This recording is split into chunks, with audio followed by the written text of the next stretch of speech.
नमस्कार दोस्तों, आप सबका स्वागत है हमारे इस नए वीडियो में। हमने सोचा था कि हम आपके लिए जो आईईजीसी जो कोड है जो आईसीआरसी ने रिलीज़ किया था, उसके हर चैप्टर पे एक इंडिविजुअल वीडियो आपके लिए लाना था। बट उसकी स्टडी में हमने पाया कि इसमें ऐसे कई सारे ऐसे टर्म्स हैं, ऐसे कई सारे स्टेक होल्डर्स हैं, ऐसे कई सारे प्लेयर्स हैं, जिनका रोल अगर पहले से ही क्लियर रहे, तो उन सब चैप्टर्स को समझना ईज़ी रहेगा। तो उसके लिए हमने आपके लिए एक स्ट्रक्चर ऑफ पावर मिनिस्ट्री जिसके अंदर उसकी जो असिस्टिंग बॉडीज़ है, ऑर्गनाइजेशंस है, ट्राइब्यूनल्स है और जो की प्लेयर्स है, उन सब के रोल्स की एक क्विक समरी आपके लिए लेके आए हैं। तो अगर ये हम समझ लेते हैं तो इसके बाद जो हमारा आईईजीसी का हमारा कोड है, उसको समझने में हमको थोड़ी आसानी रहेगी। आइए देखते हैं। तो बेसिकली ये है हमारा पावर मिनिस्ट्री जो सबसे टॉप पे रहेगा।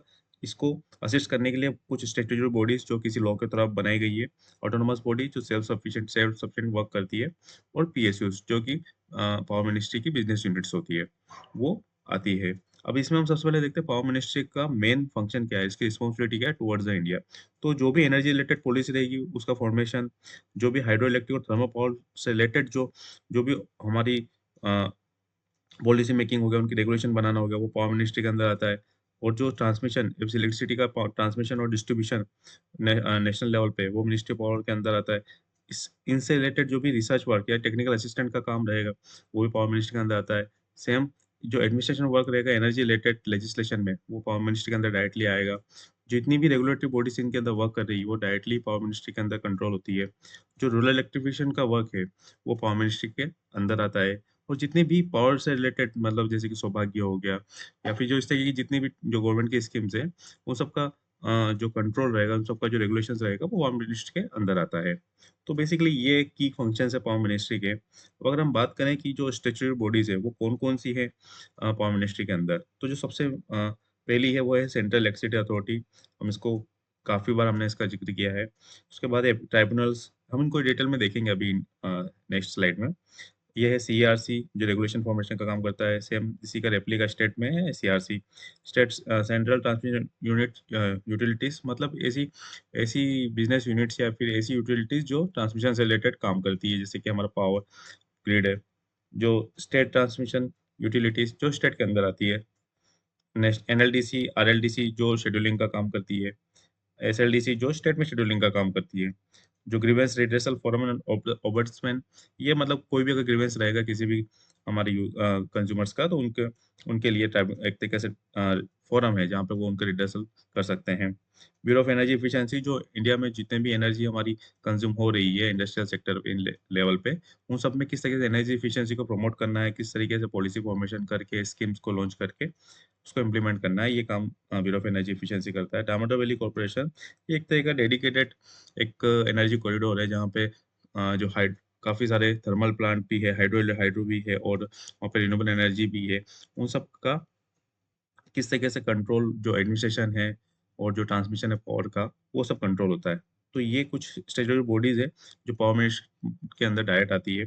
ऑटोनोमस बॉडी की बात करें तो सेंट्रल पावर रिसर्च इंस्टीट्यूट, जैसे कि हमने बात किया था रिसर्च एंड टेक्निकल असिस्टेंट, उसके लिए सीपीआरआई और नेशनल पावर ट्रेनिंग इंस्टीट्यूट मतलब ये जो अपकमिंग हमारा जो अ, म वर्क फोर्स है, उसको ट्रेनिंग देने के लिए एनपीटीई है, जो कि पावर सेक्टर से रिलेटेड ट्रेनिंग प्रोवाइड करता है। अगर हम पीएसयूज़ की बात करें तो सबसे बड़ा पीएसयू जो है पावर सेक्टर में वो एनटीपीसी है। ऑब्वियसली इसमें इसका अप्रोक्सिमेटली 1/4 जो पावर अगर जो हमारा कंजम्पशन होता है इंडिया में, वो एनटीपीसी के प्लांट से एनटीपीसी प्रोवाइड करता है हमको in all the form of energy like renewable energy, coal energy. और उसके बाद जो हाइड्रो से रिलेटेड जो डेडिकेटेड पीएसयू है वो है एनएचपीसी। रूरल इलेक्ट्रिफिकेशन कॉर्पोरेशन मतलब जो इलेक्ट्रिसिटी जो रूरल्स में पहुँचाना है, उसके लिए जो पीएसयूज़ वर्क कर रहा है आरईसी है।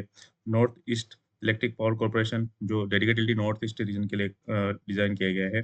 पावर फाइनेंस कॉर्पोरेशन जो भी पावर प्रोजेक्ट्स आता है जिसमें बहुत सारा ऑब्वियसली पावर जो हमारा सेक्टर है काफ़ी कैपिटल इंटेंसिव है, तो इसके लिए फाइनेंस के लिए एक हमको बॉडीज़ की रिक्वायर्ड थी, तो वो पावर फाइनेंस कॉर्पोरेशन है।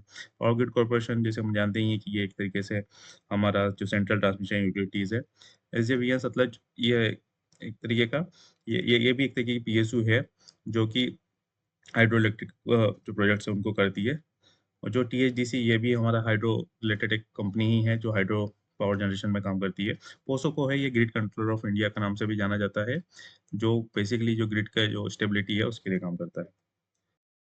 अब हम देखते हैं इंडिविजुअल जो ऑर्गेनाइजेशंस हैं उनको थोड़ा डिटेल में देखते हैं।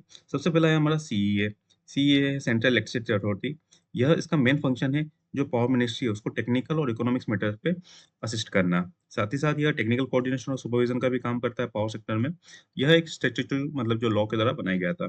इसके जो मेंबर्स होते हैं इसमें फर्स्ट ऑफ ऑल एक चेयरमैन होते हैं जो कि सेक्रेटरी लेवल पे होते हैं और जो बाकी 6 मेंबर्स होते हैं। ये 6 मेंबर्स टेक्निकल एक्सपर्ट्स होते हैं मतलब हाइड्रो एक्सपर्ट होगा, एक थर्मल एक्सपर्ट होगा, एक हमारा कमर्शियल एक्सपर्ट होगा, एक प्लानिंग एक्सपर्ट होगा, एक ग्रिड ऑपरेशन में एक्सपर्ट रहेगा। तो इस तरीके से हर एक्सपर्ट का एक हमारी टीम बन जाती है। नेक्स्ट जो है वो है अपीलेट ट्रिब्यूनल। मतलब इसमें इसका मेन फंक्शन है ऐसे केसेस को सुनना जो अगेंस्ट है किसके, जो रेगुलेटरी कमीशन ने जो जो भी गाइडलाइन इशू किया है या फिर जो एजुकेटिंग ऑफिसर मतलब कोई भी ऐसा गवर्नमेंट का अधिकारी जिसने कोई भी जिसके पास थोड़ी सी जुडिशियल पावर होती है, जिसने अगर किसी पार्टी के अगेंस्ट कोई पेनल्टी लगाई है या फिर कोई चार्जेस लगाए हैं, तो उसको अगर अपोज करना है तो वो जो पार्टी है वो अपीलेट ट्राइब्यूनल में जा सकती है। तो मतलब कोई भी रेगुलेटरी कमीशन या फिर एजुकेटिंग ऑफिसर इसके अगर अगेंस्ट में हमको कोई अपील करनी है तो अपीलेट ट्राइब्यूनल में कर सकते हैं। इसको भी एक्ट के अंदर बनाया गया था। ये इसमें भी एक चेयरमैन होते हैं और 3 मेंबर होते हैं। इसके जो 3 मेंबर होते हैं उसमें एक तो जुडिशियल एक्सपर्ट होता है और एक टेक्निकल एक्सपर्ट होता है और एक अदर एक्सपर्ट होता है। तो इस तरीके से अपीलेट ट्राइब्यूनल बनता है। नेक्स्ट जो है हमारा वो है सीईआरसी। सीईआरसी का बेसिक काम है रेगुलेट करना कि किसको, टैरिफ को, जितनी भी जनरेटिंग कंपनीज है उनके लिए। साथ ही साथ जो इंटरस्टेट ट्रांसमिशन हो रहा है उसको रेगुलेट करना है। लाइसेंसेस को बांटना मतलब जो इंटरस्टेट ट्रांसमिशन होता है उसके लिए, और जो ट्रेडिंग है उसके लिए लाइसेंसेस को बांटना। साथ ही साथ जो हमारा नेशनल इलेक्ट्रिसिटी प्लान जो कि सीईए बनाता है उसके लिए गाइडेंस देना कि किस तरीके से उसको बनाना चाहिए। एसईआरसी जो सीईआरसी सेंट्रल लेवल पे करता है वही काम सीईआरसी स्टेट लेवल पे करता है। मतलब वही टैरिफ को से रिलेटेड गाइडलाइंस देना, उसका जो ट्रांसमिशन इलेक्ट्रिसिटी का उसको रेगुलेट करना, साथ ही साथ जो लाइसेंस है इंटरेस्टेड ट्रांसमिशन के, डिस्ट्रीब्यूशन के और ट्रेडिंग के, उसको डिस्ट्रीब्यूट करना। Central transmission utilities. Central transmission utilities का मतलब जो हमारा पावर ग्रिड है, बेसिकली जितना भी इंटरस्टेट ट्रांसमिशन मतलब एक स्टेट से दूसरे स्टेट में ट्रांसमिशन हो रहा है पावर का, उसको रेगुलेट करना, उसको मॉनिटर करना, उसको कंट्रोल करना। साथ ही साथ कोऑर्डिनेट करना है सबसे इम्पोर्टेंट काम, क्योंकि इलेक्ट्रिसिटी अभी हमारा जो ग्रिड है वो नेशनल ग्रिड है, मतलब सिंगल ग्रिड पे ऑपरेट कर रहे हैं हम लोग, मतलब सिंगल फ्रीक्वेंसी सिंगल वोल्टेज पे पूरा ग्रिड वर्क करता है। तो जो इंटरस्टेट कोऑर्डिनेशन बहुत जरूरी है किसी भी ग्रिड को मेंटेन करने के लिए, तो वो काम हमारा सीटीयू करता है।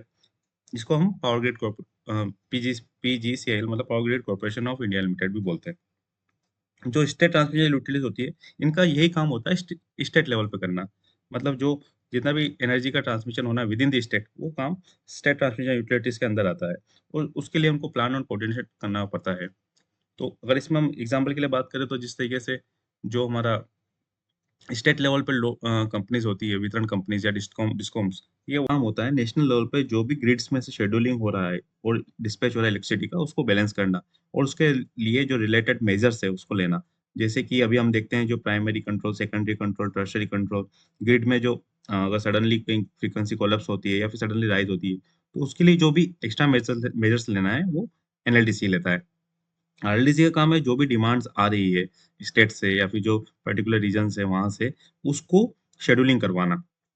जैसे जो अगर हम बात करें सदर्न रीजन की, तो सदर्न रीजन में जितने भी स्टेट्स हैं उनके जो एसएलडीसीज रहेंगे वो एक डिमांड देंगे, तो उस डिमांड को वहाँ के रिस्पेक्टिव जो जनरेटिंग कंपनीज है उनको एज अ शेड्यूल प्रोवाइड करना, जिससे कि बैलेंस बना रहे। अगर इस पूरे डिस्टर्बेंस में कहीं फ्रीक्वेंसी डिस्टर्बेंस होती है या फिर कहीं पे वोल्टेज प्रॉब्लम आती है, तो उसको फिर एनएलडीसी अपने कंट्रोल से मतलब primary control, secondary control, tertiary control के थ्रू उसको बैलेंस करता है। तो ये बेसिकली इन दोनों का फंक्शन है। एसएलडीसी का काम है जितना भी हमारा स्टेट्स के अंदर पावर का डिमांड है उसको कोऑर्डिनेट करके, कलेक्ट करके एक तरीके से वहाँ की जो आरएलडीसी है उनको देना और उसको पावर जो ड्रॉ हो रही है उसको डिस्ट्रीब्यूट करना और उसमें पावर में मतलब फेयरनेस के साथ डिस्ट्रीब्यूट करना। जो हमारा grievance redressal forum and ombudsman है, इसका काम सिंपल सा है, जो कंज्यूमर्स है उनके ग्रीवेंस को सुनना, उनका जो सेटल करना। ब्यूरो ऑफ एनर्जी एफिशिएंसी का मेन फंक्शन ये है कि जितने भी इंडस्ट्रियल सेक्टर में हमारी इंडस्ट्री एनर्जी कंज्यूम हो रही है उसमें ऑप्टिमाइजेशन लाना, और उसके लिए बहुत सारी जो पॉलिसीज है इन्होंने बनाई भी है और उसको बहुत सारी इंप्लीमेंट भी है, जैसे हमारा पेट हो गया और भी कई ऐसी एनर्जी रिलेटेड स्कीम्स है जो उन्होंने लॉन्च करी, जैसे ग्रीन बिल्डिंग हो गया। तो साथ ही साथ एनर्जी एफिशिएंट जो हमारा ब्यूरो ऑफ एनर्जी एफिशिएंसी, इसको एक अभी नया नया इसका एक रिस्पॉन्सिबिलिटी मिला है कार्बन मार्केट का डेवलपमेंट, और उसका उसका एक तरीके से एपेक्स बॉडी इसको बनाया गया है। तो ये बीडब्ल्यू का मेन फंक्शंस है। दामोदर वैली कॉर्पोरेशन, ये बेसिकली ये वेस्ट बंगाल और झारखंड में सिचुएटेड है। अब इसके लिए हमको स्पेशल क्यों बनाना पड़ा? क्योंकि इसमें जो एरिया अंडर द ये कंट्रोल आता है, वो अप्रोक्सिमेटली 24,000 स्क्वायर मीटर किलोमीटर के अराउंड ये एरिया कंट्रोल करता है। और इसमें जो इसका इलेक्ट्रिसिटी जनरेशन है इस एरिया का, वो है 6,691 मेगावाट के अराउंड। तो इतना वास्ट है। इसके साथ-साथ जो इसकी ज्योग्राफिकल लोकेशन है, इसके कारण इसको एक डेडिकेटेड इसकी एक स्टैट्यूटरी बॉडी बनाई गई है। अब इसमें ये बॉडी क्या करती है? ये बॉडी बेसिकली इस एरिया का जो इंडस्ट्रियल और इकोनॉमिक ग्रोथ है, उसको लुक आफ्टर करती है।